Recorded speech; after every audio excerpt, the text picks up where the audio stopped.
Hola, hola, hola, ¿cómo están? Espero que estén muy bien. Vamos a continuar. Estamos a dos textos de concluir el volumen número 11 de la obra de Sigmund Freud, edición Amor Ortu o El ordenamiento de James Strachey. El día de hoy no creo que nos tome más de 15, 20 minutos leer un texto que abarca de la página 335 a la 330, perdón, 235 a la 236. El texto tiene por título Ejemplos de cómo los neuróticos delatan sus fantasías patógenas. Doctor Freud ya me emocionó con el título. Antes de entrar en el texto, viene la nota a pie de página número 1 de James Strachey. Déjenme ver si vale la pena compartirla. Eh, Simplemente dice las ediciones en alemán. La advertencia en castellano. Ejemplos de cómo los neuróticos revelan sus fantasías patógenas. Esta traducción fue hecha por Ludovico Rosenthal.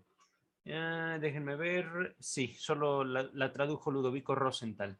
Sin más, entramos. Hay un párrafo que está marcado con la letra A. Este es un párrafo ya escrito por el doctor Freud. Nos dice, hace poco examiné a un enfermo de unos 20 años que presentaba un inequívoco cuadro de demencia precoz. Estoy leyendo estas palabras en latín en español, ¿vale? Entre paréntesis, hebefrenia, diagnosticado también por otros médicos.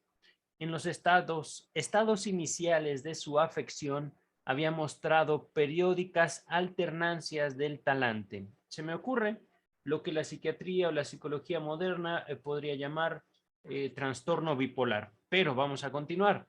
Luego experimentó notable mejoría y en ese estado favorable fue retirado del sanatorio por sus padres, quienes durante una semana lo regalaron con toda clase de entretenimientos para celebrar su presunta curación. También se me ocurre trastorno límite de la personalidad, pero vamos a continuar. Esto es un comentario propio. Sí, por supuesto no tengo al paciente enfrente, simplemente una observación de parte del doctor Freud. Continúa el texto. A esta semana de festejos le siguió inmediatamente un empeoramiento. Devuelto al sanatorio, refirió que el médico que lo atendía le había dado el consejo de, entre comillas, coquetear un poco. Ya se me atoró el... Fíjense, el médico, en serio no les miento, no puedo creerlo.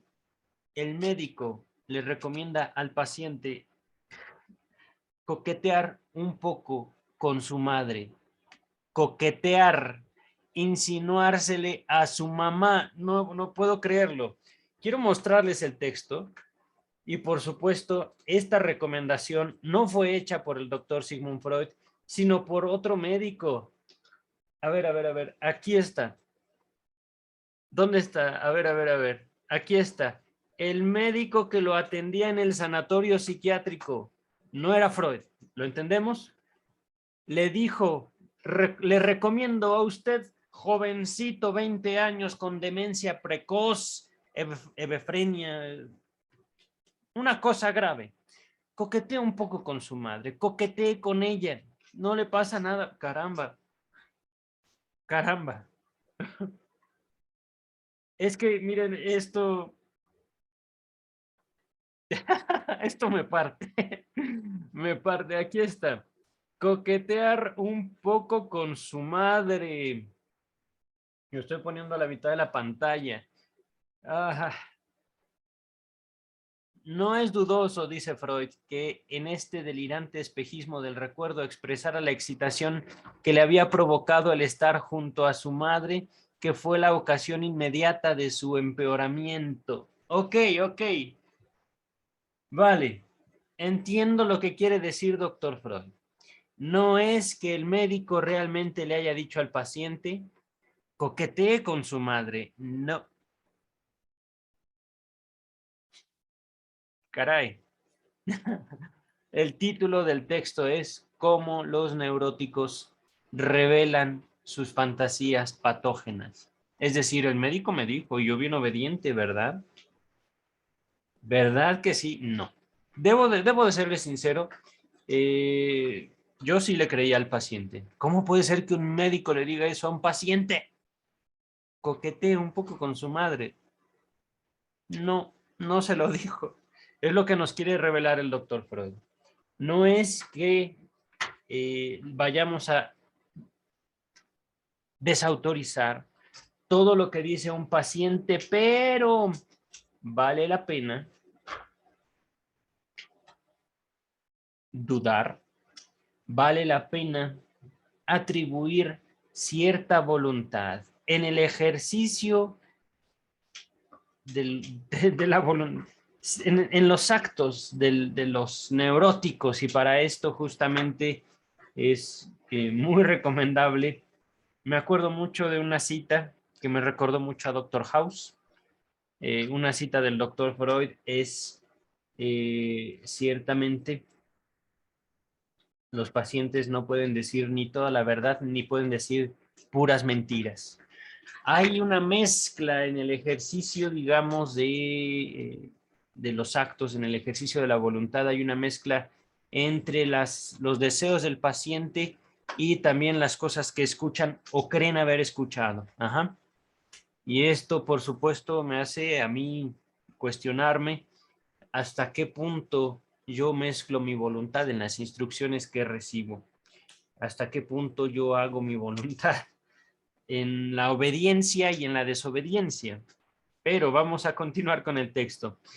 Inciso B. Hace más de 10 años, en una época en que solo muy pocas personas estaban familiarizadas con los resultados y premisas del psicoanálisis, supe por fuente segura del siguiente episodio. Una joven hija de un médico había contraído una histeria con síntomas locales, ajá, es decir, en una parte de su cuerpo. Su padre desmintió la histeria y le hizo iniciar diversos tratamientos somáticos, es decir, era un doctor.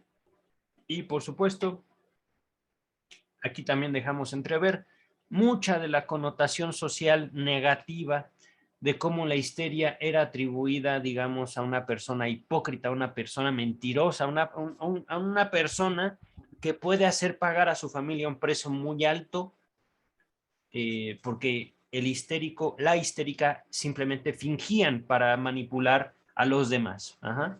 Y entonces, como un médico podría tener una hija histérica. Uh-huh. Y este médico entonces dice, mi hija no es histérica. Trátate el cuerpo con este y este tratamiento, que continúa el texto, dice que sirvieron muy poco. Es decir, el padre no pudo ejercer su poder de médico sobre su propia hija. Aquí hay mucho que decir de la humanidad, de los médicos y sin duda también de cómo los médicos han heredado culturalmente la figura de un sacerdote, pero esto por supuesto en un sentido de incuestionables, cosa que se les cuestiona en todo momento, ¿vale? Regresamos al texto, ya estamos por concluir para que vean que no fue un texto muy largo. Una amiga preguntó cierta vez a la enferma, es decir, a la hija del médico, ¿no se le ha ocurrido consultar al doctor F? No sé si se refieren al doctor Freud, no lo sé. Repito, no sé si el doctor F es Freud. Ajá. Y le respondió la enferma, ¿para qué lo haría? Sé que me preguntaría, ¿ya ha tenido la idea de mantener comercio sexual con su padre? Huelga asegurar que expresamente, huelga asegurar expresamente, es decir, vale la pena decir de manera directa, que ni en ese tiempo recurría a tales preguntas, ni hoy las hago. Ciertamente. No, bueno. Es que es un buen ejemplo de cómo se puede comprender eh, tanto la sexualidad fuera del psicoanálisis como el psicoanálisis manchado, digamos, o eh, tergiversado, eh, un psicoanálisis perverso, digámoslo así, a través de una mirada neurótica, una mirada que lo aparta tanto de sus métodos como de su teoría como su propia práctica, ¿vale? Finaliza este párrafo. Para esto nos lleva, por esto nos llega, ahora soy yo el que se equivoca.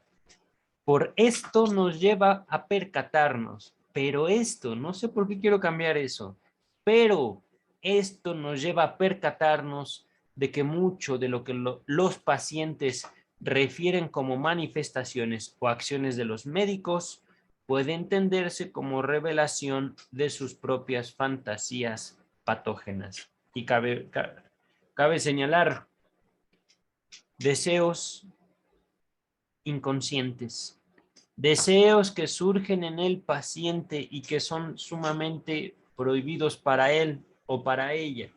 Aquí hubo sin duda dos ejemplos de fantasías, digámoslo, muy combatidas por los individuos, fantasías que salen de una forma u otra, pero que aquí se manifiestan en decires que por supuesto atribuyen a otras personas. Y efectivamente el doctor F era el doctor Sigmund Freud. Pero por el momento, bástenos. Voy a leer de inmediato la otra, el último texto del volumen 11, pero lo voy a hacer en otro video, simplemente para mantener el orden, ¿vale? Por el momento es todo. Cuídense.